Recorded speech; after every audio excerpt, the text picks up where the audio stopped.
Awesome.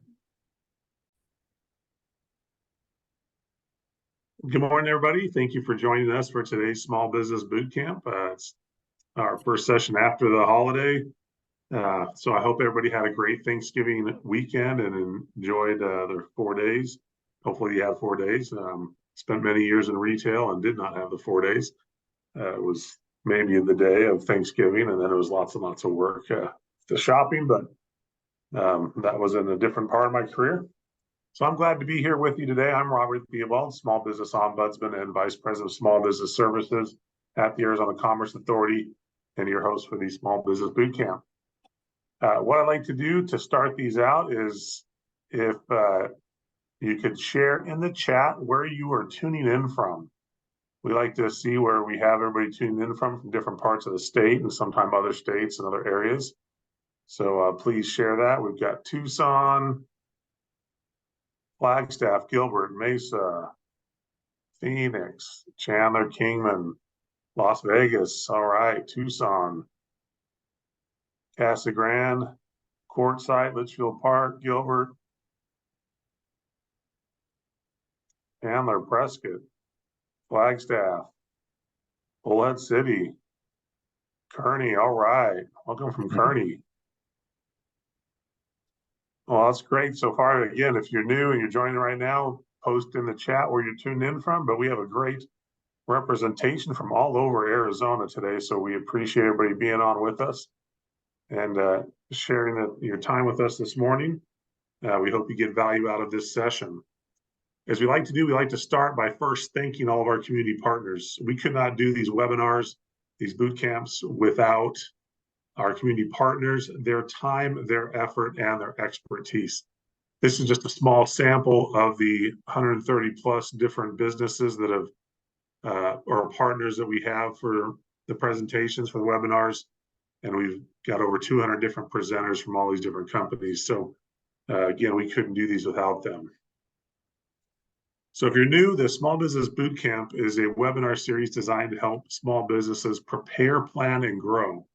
And not only is it our weekly webinar that we do every Tuesday morning from 9 to 10, we also do virtual workshops, in-person workshops, lunch and learns, and other things to help support small businesses throughout the state with this content, with materials to help businesses be better. An additional thing with the boot camp is highly valuable is our content library. We record all of our sessions and we post them in the content library, and we have a very diverse collection of these recorded webinars and workshops that you can access anytime from wherever you're at. You can watch the webinar, you can download the slide decks and other stuff. And so with that, today's session is being recorded and will be posted in the content library tomorrow, along with the slide deck from today's session. Some other programs that the ACA has that support small business and small business growth are the Arizona Career Readiness Credential, the ACRC, the Arizona Innovation Challenge, Arizona MEP, our Manufacturing Extension Partnership for small to medium-sized manufacturers throughout the state, the Arizona State Trade Expansion Program, for all of you out there that are looking to export your goods and services to other markets. And then our Arizona at Work has programs for employers to support them as they look for new employees. And then our Small Business Services, which I oversee here at the ACA. We can help you with navigating the SBA, Small Business Development Centers, other no-cost service providers, and lots of other questions and programs that we have besides the boot camp. So if you want to know more about those programs, you can find them under the azcommerce.com/programs. So with that, we want to jump into another program that I like to share because of the impact it has. It's the Small Business Checklist. This is for all of our entrepreneurs out there that are looking to start a business or expand your business into new areas. And you can identify the commonly requested licensing, registration, and compliance needs at the local, state, and federal levels. It's a great resource.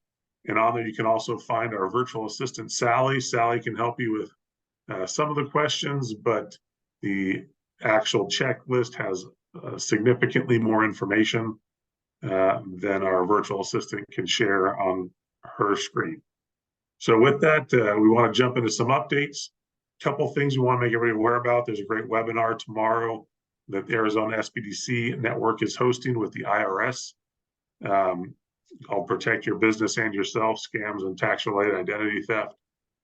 And then there's another one that we are partnering, the ACA is partnering with Blue Cyber to do a cybersecurity workshop on December 6th. That's a 2-hour session. It's in person at Gateway Community College. So those are 2 great upcoming events. There's a lot more out there. Keep an eye on our weekly email that shares the upcoming boot camps, because we also started including at the bottom part of that email information on other events that are coming up from some of our partners, so you can have the best information available for you. With that, we're going to look at our upcoming sessions. This takes us through the end of the year. Our last session will be December 19th. So on December 5th, we have operational excellence and tools businesses can utilize. Then we have strategically leveraging debt for business growth, and then connecting with customers to wrap up the year. We're going to take a couple weeks off, and then we will start back up in January. We've got a great January lineup already set up, so we're looking forward to that. And more details will come over the next few weeks about that January lineup. So with that, we're going to go ahead and jump into today's session. And we have Mark McKenna. He's a business development officer at Prestamo CDFI. Prestamo is a great partner of ours. Mark's been in and around the banking and lending community for a long time, and knows a lot, and has a great presentation prepared for today. We were walking through it. I'm really excited about the content that he's going to be sharing. So Mark, with that, I'm going to stop sharing my screen and turn the time over to you. Awesome. No, thank you, Mark's Robert. pulling up his slides. I'm sure you're going to have some questions, so please place your questions in the Q&A at the bottom of your screen, because we are going to use the chat box for some interaction as well in his presentation. So just to keep that in mind. Awesome. I appreciate it, Robert, and Faith, and all your support, and to the Arizona Commerce Authority for having us for these boot camp series. So thank you guys for having us, and we really appreciate all your support here at Prestamo CDFI. A lot of good content today. I was talking to Robert earlier, and just kind of, we're talking about, the topic today, and how relevant that is, in our industry as lenders. But just the experiences over my 25 plus years in lending and financial services, and just kind of compiling and getting a lot of good information for everybody here attending. So I hope you take away a lot from this. Please, as Robert said, put some questions in the chat box. Anything we can do, and insight that we can provide, we'd love to do that as we go through this presentation. As Robert said, my name is Mark McKenna. I'm the Community Development Manager / Sales Manager for Prestamo CDFI. I've been with the organization now for 5 years. And love to, let me just go here, and just a little bit about us for those that don't know too much about us. We've been in the community now as Chicanos por la Causa. We're Prestamos, a division of CPLC. We've been in the community now for over 54 years, originating there in Phoenix, in the Valley. So we have long-standing roots in the community. In the 80s, we developed and started lending. $500 was, some of our first loans to small businesses. But here we are later as Prestamo CDFI, and really we're out in the community to promote community development. We're out looking for those underserved areas and serving small businesses. We're in Arizona, Nevada, New Mexico, Texas, and now California. Some of the highlights that we have, I'd like to share with you real quickly. We have a women's business center. We do have an office in Las Vegas for the Minority Business Development Agency. We have a business consulting services division as well as part of Prestamos. And just recently, we've gotten over Maricopa County Resilience Loan Program, where we've deployed a little over $26 million in that program. We see the Santa Cruz. We're continuing to participate in the Phoenix Light Rail program, where we try to, assist small businesses in that corridor, that need help with funding to help their business, along sometimes the closure and the construction that closes down those businesses. And then, the state, I want to highlight the state small business credit initiative, through the Arizona Commerce Authority. And again, them facilitating that program and bringing us in as a CDFI to help support that program, and where we're lending right now as we speak under that program, and finding a lot of businesses that don't have the necessary collateral to help, with their funding. This program is stepping in and helping us achieve those funding objectives under that program. So again, thanks to the ACA for that participation and bringing us in on board on that program. Let's kind of jump right into this. This next slide here, I want to see if we can spend just a couple minutes, and if I can get some people to, here we are, 10 common factors that contribute to small business failure.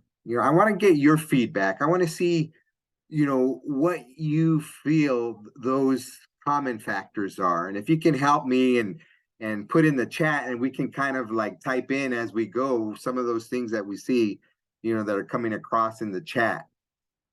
Let's go ahead and start now. And Faith, if you can help out by reading those off to me, that'd be awesome. We had one that said no financial support, unable to keep up on finances, insufficient capital, no emotional support. Oh. Marketing, availability of funds, lack of planning and preparedness, missing target audience, location, not listening to customers, procrastination, no business plan, keeping up with growth, business planning, poor management, consistency, poor cash flow, not pivoting, lack of technology, market misalignment, understanding logistics. Awesome. Can't do mindset. Only having time to complete work and not growing new customers. Overexpansion, poor spending habits. Oh, advertising, ignoring the market and competitors. Billing and collections, working in the business and not on the business. Nice. Poor leadership management. Awesome. That's awesome. That's really, all these things right here. And let's kind of move to this next slide, and let's see. I really feel, so here we go. We'll start. The top 10 reasons, and I put a little bit of research into this, and based off of, again, my experiences, what we see as a lender, doing an analysis on loans that have defaulted, going back to and kind of, what were the signs that maybe we should have noticed on the onset? Was there anything that we missed, that we could have, helped the business out with initially?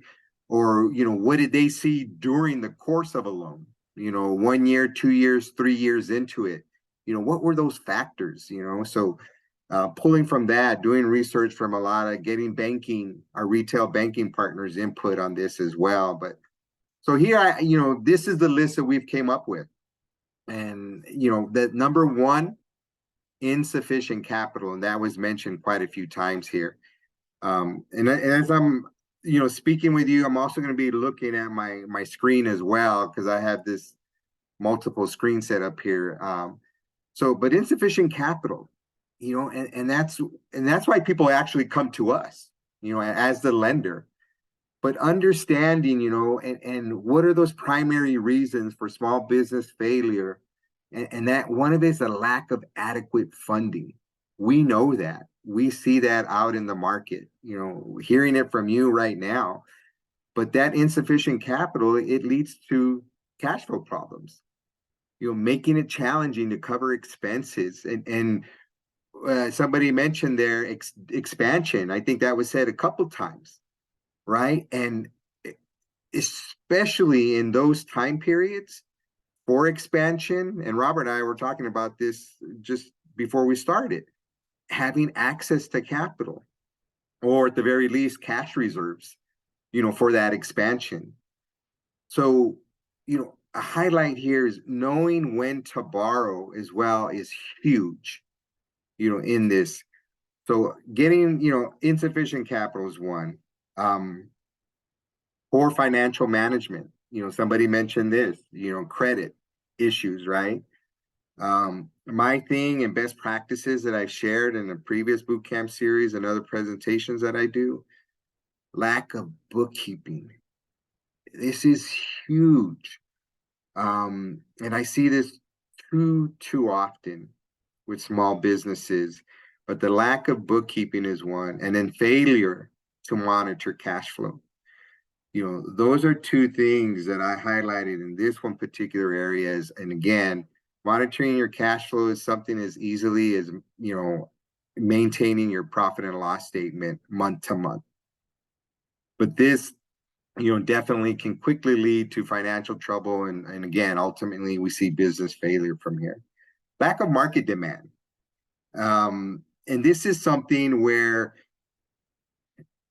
this is small businesses, they'd struggle, to generate revenue when they don't have the traffic flow, or much less the interest in their particular product, right? So, we see a lot of small business startups, entrepreneurs, and they see that, that other businesses, that one quick money making idea out there, but they fail to do the research, especially geographically. What works in one area doesn't always necessarily work in another area. So it's really important to understand geographically what your market is. And in that geographic area, particularly if you find a location and be opening up a location, industry standard we're looking at in a radius, it's a 5-mile radius. Understanding that geography or that particular geographic location is huge within that 5-mile radius. So know your market and make sure that there's sufficient demand for your product in that market. People talked about management, inadequate planning and strategy. Who of you on this presentation already own a business, and those that are starting have a business plan in place? And with that business plan, do you constantly evolve that plan? So that's one thing that I always recommend to small businesses. If you don't have one, even now, if you've been in business 5 years, go out and create one, and understand put it on paper and kind of highlight those mission objectives, who you are as a company, what experience you have as a manager owner, what experience you've acquired over those 5 years. This allows you to also create, for the existing businesses, executive summaries, something where, lenders are always asking for also. They want a little resume of who you are as a business owner and what you're capable of in terms of skill sets. That's huge when we're doing underwriting. And even if it's not asked for, but you give it, that's something that's always like a pleasant surprise to see, especially when I'm taking a package to an underwriter and we start talking, through that. So that's an awesome thing to have. But inadequate planning and strategy is something, that without a doubt, if you don't have a roadmap in place, where are you going? Look at it that way. If you don't have that roadmap, where are you going as a business? let's go ahead and one thing here I highlighted on that one is, how does technology play a part in your business? I'm gonna say that again. How does technology play a part in your business? And somebody said that, during the participation there. So are you upgrading your business with current technology? And that's something, again, that's a whole presentation in itself, but there's a lot of new things out there. Also, how does AI, how do you use AI to support your business? Artificial intelligence, right? Huge. Go to the next one. Any questions out there, Faith? Are we good? No questions yet, Mark. Okay, awesome. So here we have strong competition.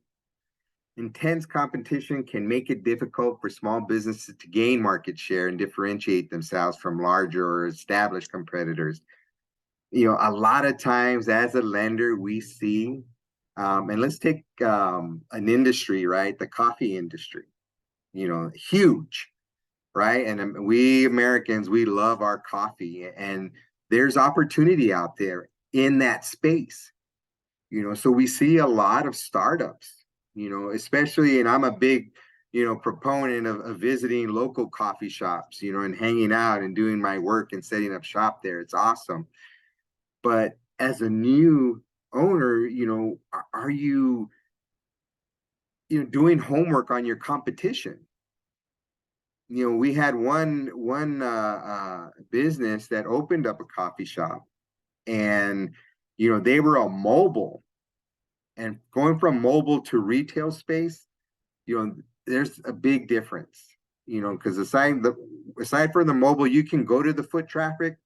With the retail space, you're kind of etched into that location, and you need to understand those traffic flows there. But and are there other competitors across the street from you, in the same retail plaza as you? And how does your, coffee or your delivery differentiate from those competitors around you?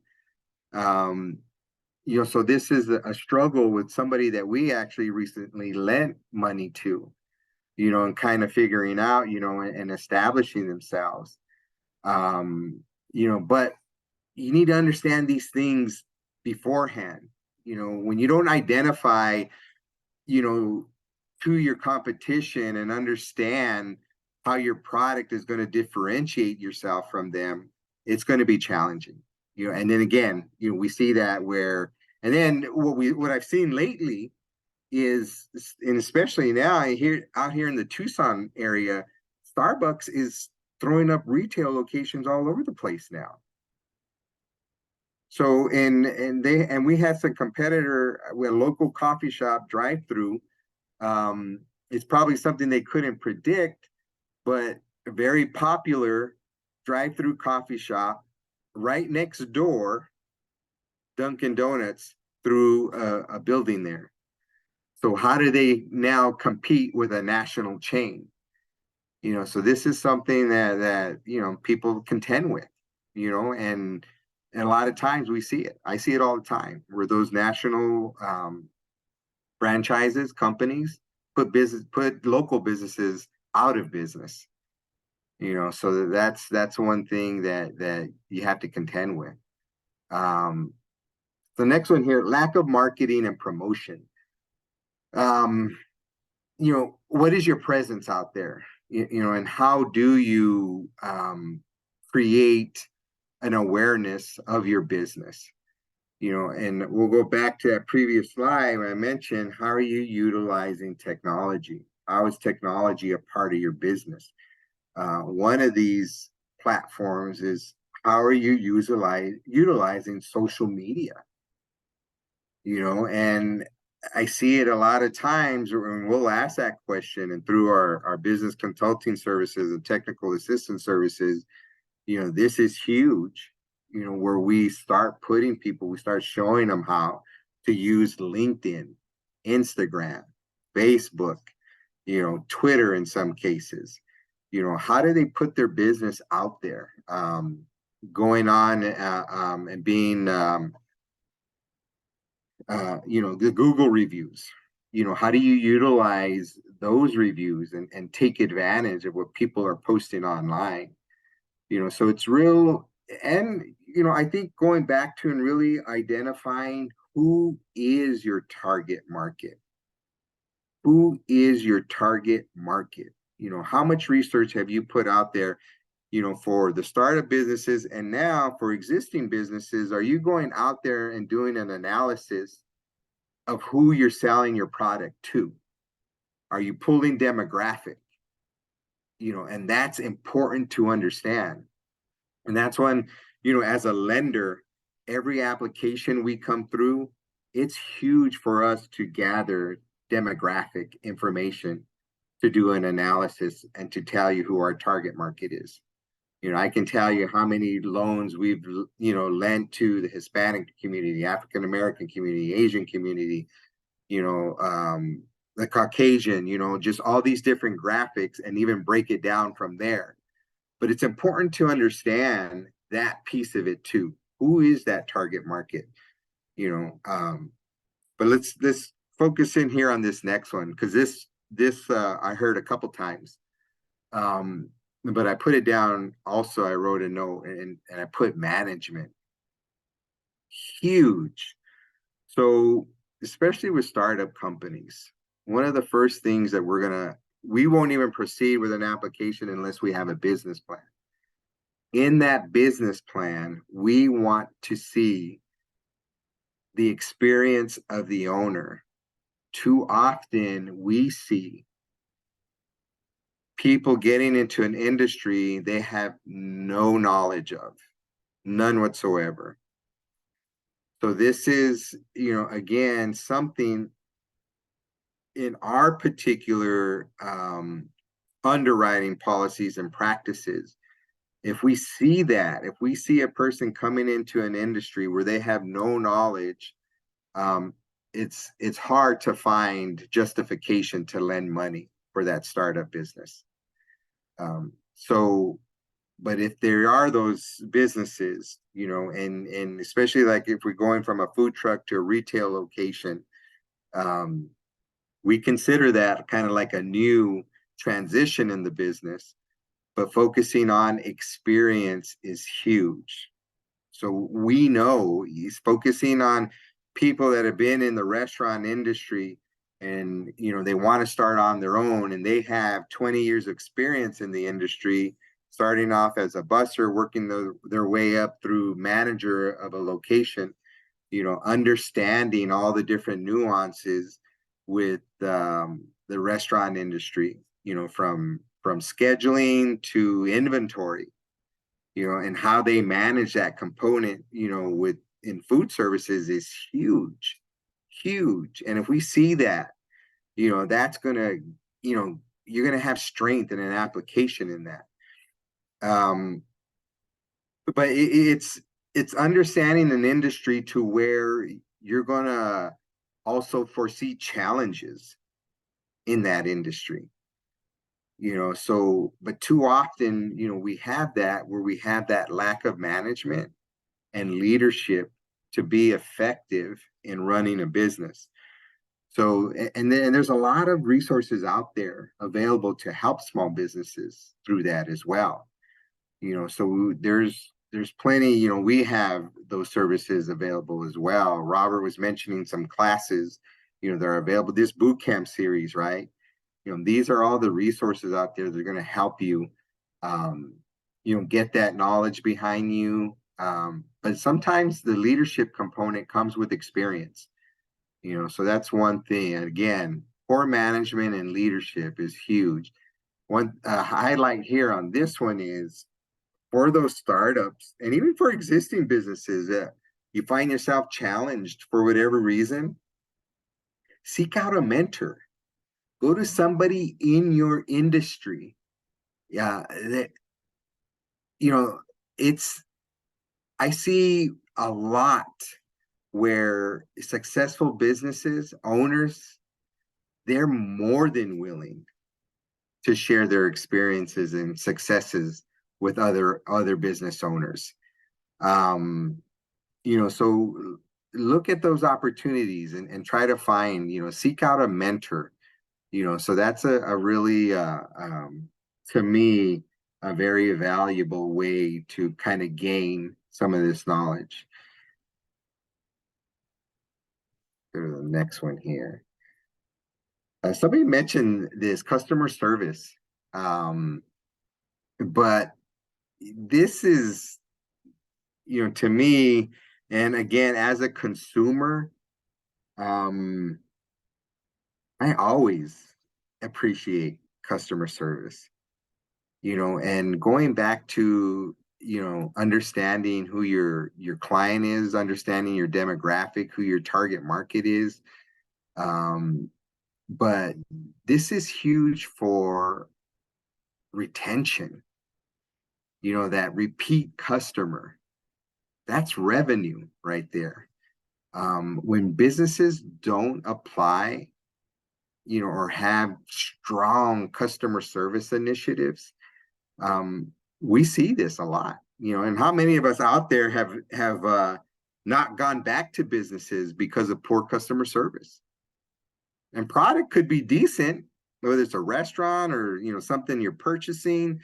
It could be decent, but because of the service that we have, I know, I'm guilty of that, because I really, to me, I really appreciate, that service. I was up in the valley and I recently went to a restaurant, a steak restaurant there, and man, I'm going back because of the service, and the food was great too, but the service was what made the experience for me there at that restaurant, and I think ultimately it's the consistency. We're all human, we all have bad days when it comes to the service component, but it's the consistency. And I think, let's go back to leadership and management, right? I think they're the ones that always continue to drive, those initiatives, and when you see that, to me, that's good management and good leadership, in a business. So inadequate customer focus, another one of those top 10 reasons why businesses fail, believe it or not. Hey, Mark, I want to share a comment about that. I'm sure a lot of you have seen this.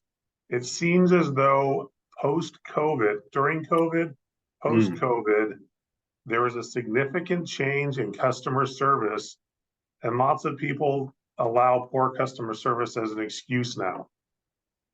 And like it's okay, and it's not. And so if you have better customer service than your competition, that will help make you stand out. And there's a lot of places that had great customer service 3.5 years ago, and now they don't.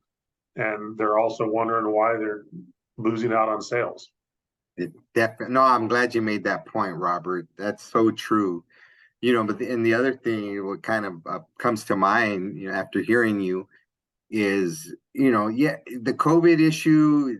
Yeah, I mean, it was an anomaly, and there have been some major transitions in today's work environment and some of the expectations. Um, but I think, inherently, right, we all want to be, we all want to have a good experience, and on top of that too, since we work, a lot of us work remotely and have that opportunity, but I still talk with clients, either face to face here on technology, Zoom, Teams, or even also on the phone.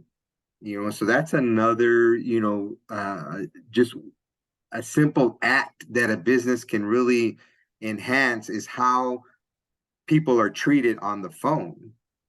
Yeah, at that same restaurant, when we called ahead because we wanted to reserve a table for 6, the person that answered the phone was like totally welcoming. Yeah, we want you to come in, we'll make room for you, all this good stuff. You could tell she was smiling over the phone, even something as simple as that, and to me, I appreciated that. But yeah, so thanks for sharing that with us, Robert. Next, operational efficiency. Let's go to the next one.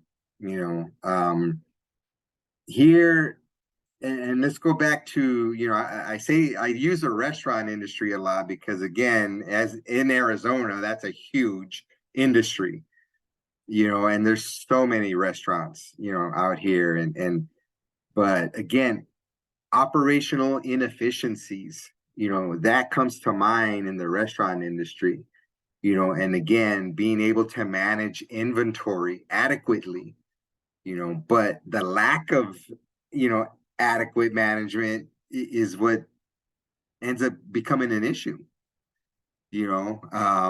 that people's, somebody said so also is, um, transitioning, right? And business growth, they said, but here it is right here. I should have highlighted that right there because that's important. Lack of scalability. You know, I would say probably 90% of small businesses that or entrepreneurs that go into, business on their own, their objective is to grow the business. You know, you have those one-offs that just they like where they're at and they don't want to do more than that. Um, but for the most part, people get into business to grow, to generate more revenue, and that's a measurement of success in any industry. But operational inefficiencies, that stunts a business's, opportunity, for scalability. You know, so meeting customer demand, right? And again, going back to the restaurant, how many of us have gone into a place where, maybe they ran out of a particular dish, or, just, or even into business to buy something and they didn't have that product on hand. And it was gonna, they weren't gonna have it for another week, things like that. We saw that in COVID, right? I mean, again, an anomaly. How did businesses, um, you know, how did they manage through that environment? Did they have other, products that they were able to get elsewhere? Were they able to source? Did they have other vendors in place that they were able to turn to? So those are the things that would help small businesses. And we all know, and we're talking about thousands and thousands of businesses that just close their doors because of that. Um, so, and going back here, to the last one, right? External factors, unforeseen circumstances. And we're going to talk a little bit more about this in terms of, cash flow and stuff, but there are a lot of, again, Murphy's Law, right? I mean, this is like the unforeseen. We cannot predict, things. There are things that are beyond our control. There are things that are beyond our control as a lender, as an entrepreneur, small business owner, just, and a lot of it are these economic downturns that we see, right? And how they can disrupt, the business. And do we plan for these, challenges that come up?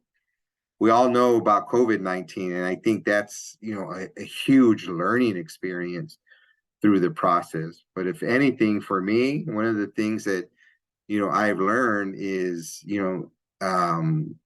especially now in the analysis piece, is understanding, cash reserves, cash cycles, and correlating what that should look like per industry. When I see a strong business come through, requesting capital, those are one of the first things I'm going to deep dive into, is their strength 3 months down the road, 6 months down the road, if they experience one of these unforeseen circumstances, so, but how are people planning for this? Are there plans in place? You go, because this is very easily something that can, take down a small business. Um, so yeah, so this is something that's huge, and we're going to talk a little bit more about this. We're kind of statistics, right? This is, again, we can't dispute or argue, numbers. They are what they are. But the Bureau of Labor, Small Business Administration, a huge partner of ours, 20% of small businesses fail within their first year. By the end of the second year, 30% of small businesses will have failed. By the end of the fifth year, about half will have failed. And by the end of a decade, only 30%, 3 out of 10 businesses will remain. So we're looking at a 70% failure rate. But why? And I think this is interesting here in terms of variations across different industries and how they're impacted. Healthcare, medical businesses and organizations typically experience a lower than average failure rate. But and this is typically driven by the need for healthcare services, in our country, right? We all need healthcare services. So we're going to see, again, just understanding that transportation businesses, how they're impacted, right? And fuel costs, high fuel costs. And we've seen that in the lending industry, and really kind of, how that, we've seen businesses where they're, are defaulting on their payments, because again, they've challenged, with unforeseen, fuel costs, high fuel costs with that.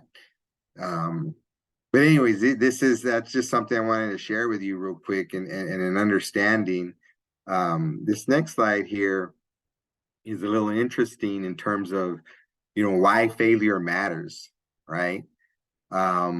It gives us an idea of how and when businesses tend to fail. So again, going back to, if only 20% fail within the first year, but 50% fail within the first 5 years. So in other words, an additional 30% of businesses will fail between years 2 and 5, or about 7.5%, right, of the initial amount per year is what we're looking at. Here, we look at, if we assume a kind of death by natural causes and take that 7.5% figure as a predictable rate of failure, we can assume about 12.5% of businesses in the first year fail due to lack of preparation in one way or another. Okay, so this is when we look at going back to, again, why businesses fail. And if we look at the preparation component, what are you doing to prepare your business for success? So here, if you're better prepared than the bottom 1/8 of business owners, you're in good shape. And how many of us can go back and look at existing and new startup?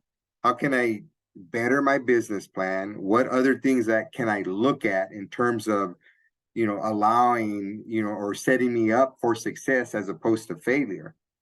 With this information, can I go back and identify one of those particular line items or bullet points, and just kind of like add, or even existing businesses, what am I not doing?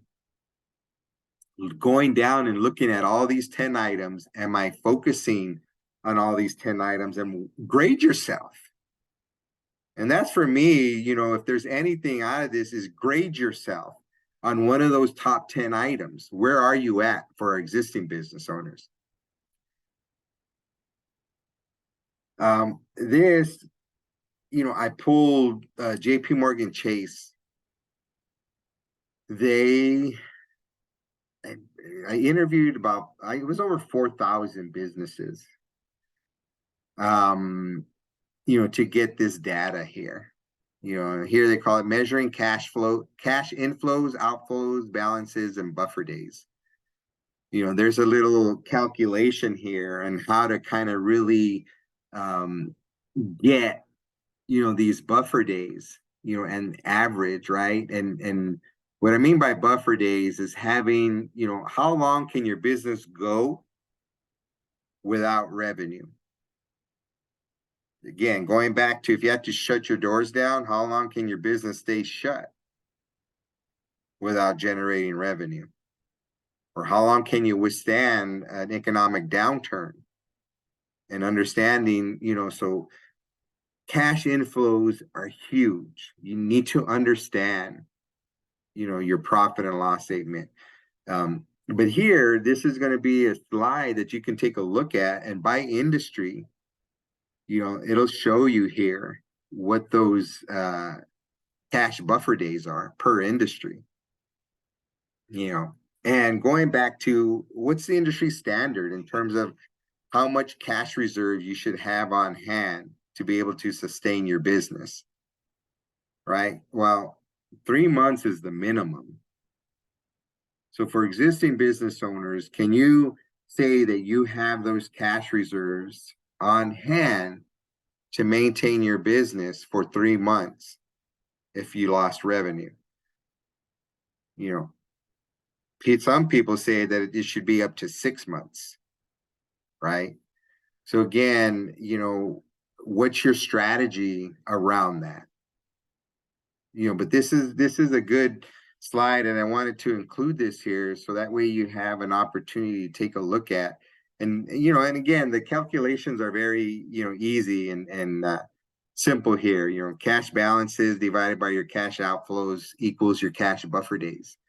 This is going to give you an opportunity to look at and say, okay, well, what is my buffer day, on my business? So it's something that you can calculate on your own. Get out there and see where you're at. Again, grade yourself. And how can you withstand those economic downturns, the unforeseens as well, on top of all the other components that we're looking at here. Let's go, and again, just to reiterate, some of the things that we've already talked about. Cash reserves, we just talked about that, right? Industry standards anywhere from 3 to 6 months. Grade yourself to that. Where are you to that? For new startup businesses, when it comes to a big thing, so right, for new businesses, when you're coming in and requesting capital, we're going to want to see, and a lot of people want part of that money is a working capital request, and we'll loan up to 3 months of working capital request, but with the understanding that there has been already some capital injection into that project on your own. So one of the very first questions is, well, what's your stake in the game? What have you invested thus far into your business? And we want to see minimum 10%. And sometimes, when retail banking partners, they want to see 10 to or 20 to 30%, capital injection into, their project when they're requesting. So on top of that, what's left over? How are you going to operate? It's interesting. A lot of times when we see profit and loss statements and projections come through, right off the bat, I'll look at these projections and people will have, they're going to be making 10,000 net profit very first month out. And I look at that and I'm like, okay, and then the next month, it's a little bit more. And by year end, they're making, quite a bit of money net. And I'm like, well, how, and I go back and look at the statistics, right, for that industry, and way off. But if you're coming out the gate making money, then you don't need money. So it's really, it's important to understand what we call break even. And that's understanding that your businesses will not generate revenue right out the gate.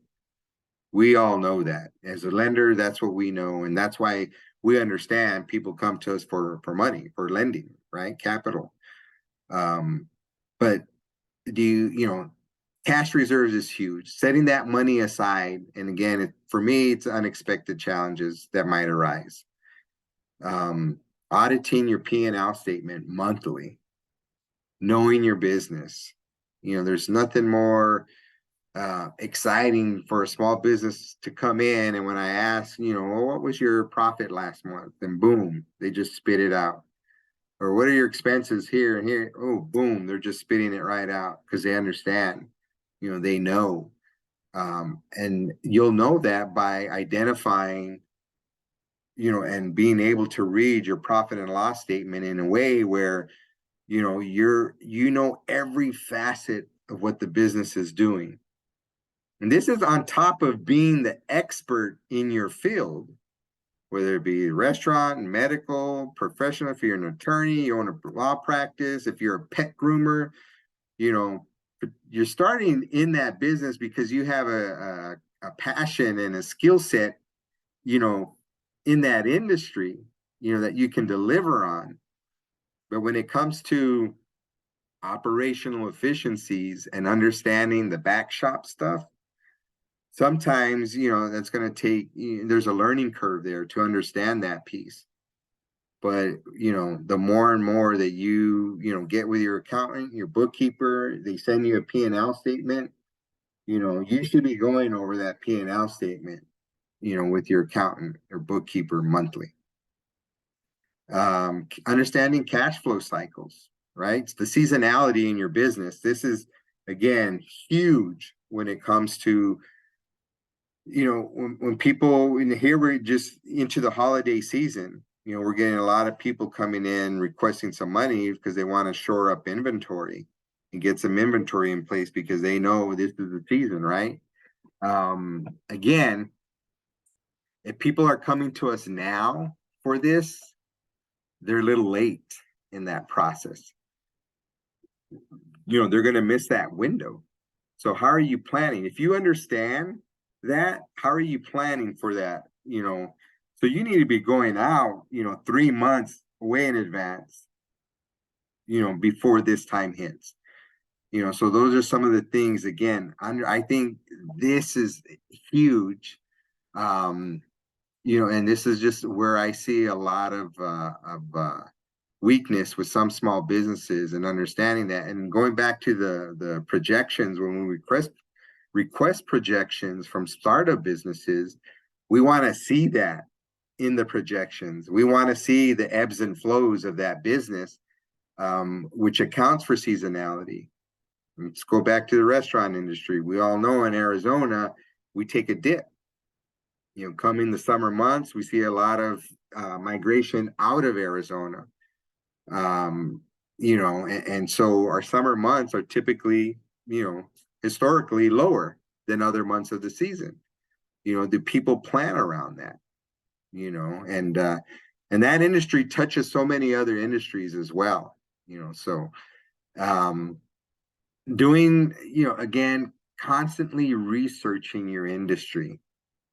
What are the new ideas in your industry? What is out there? Why reinvent the wheel if you don't have to? And if you're doing this research out there, and again, and I talk about AI, right? How are you utilizing AI in your business? It's a simple question. Understanding AI and how to use it, asking that question, you would get so much information on how, your industry is doing, how it's performing, what are the new trends in your industry. Constantly staying on top of technology and updating your technology.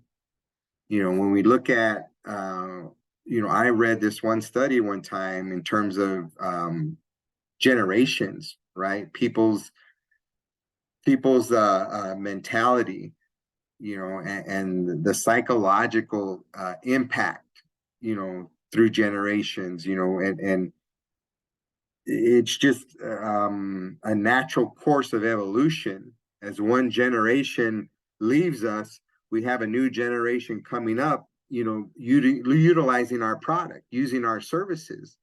And these newer generations are technology driven, I still get, I'm like, every now and then, like my daughter, somebody will come up and knock at the door, and they're dropping off food, and it was like Uber Eats or DoorDash or something. And it's like, but that's how her generation works.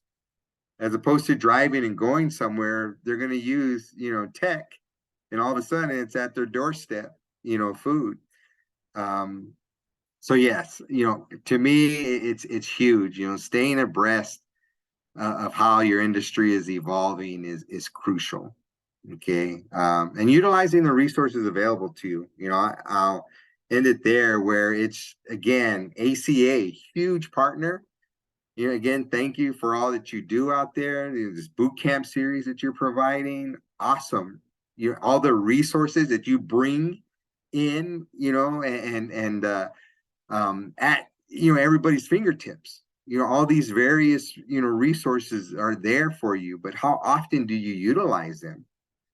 And I understand you have to find the time to utilize them. Our services, aside from lending, we have business consulting services for free. But how often are you looking and seeing what else is out there and available to you? So utilize your resources that are available to you to get that knowledge. And again, I put here business mentors in the same industry. That's something, it's huge. Seek those mentors out to help out. But we're done here with the slideshow. Do we have any questions out there? So Mark, there's a couple of questions we'll address. We got a few minutes, we can answer those real quick. And all the answers will tie into that last thing about utilizing your resources. So there's a couple in there. They're very business specific from Jamie. So Jamie, I'm gonna kind of sum these up together. And Jamie's asking about business specific and if she should pivot or not, or you should pivot or not, and what to do. And if you're looking at not knowing if you should pivot, an easy way is to just do a pro and cons for your current business and a pro and cons for your pivot, and what the results would be for either one. Just spend 10 minutes on each one, brainstorming really quick, and see what you come up with, and that may help you with that. But I would also encourage any business that's not sure, we posted in the chat links to the Women's Business Center, to SCORE, and to the SBDC. They all do small business mentoring and business counseling at no cost. Definitely want to reach out to them. Awesome. And Definitely. then there was some stuff that came up throughout the presentation about business planning. I'm going to post in the chat real quick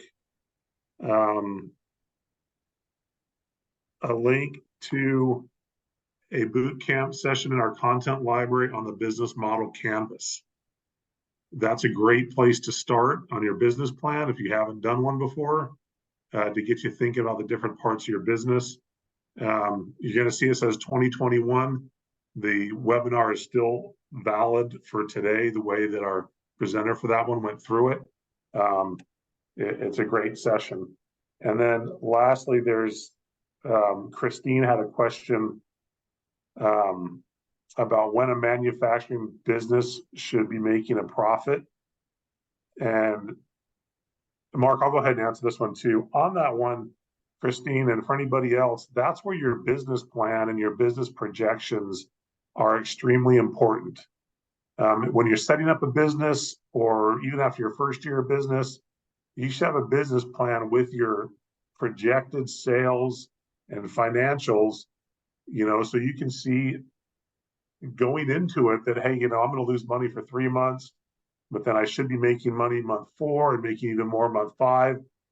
And that's what you gauge off of those projections. And then you can utilize some of those no-cost business counseling resources to help with that. The SBDCs use a program called Live Plan, which is a business planning software. They'll help you with it at no cost.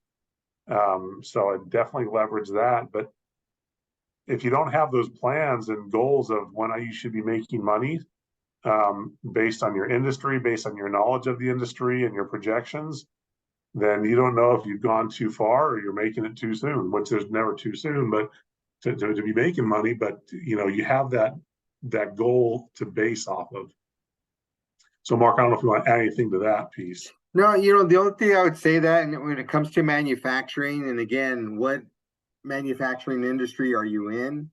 Understanding your target market, who are your clients.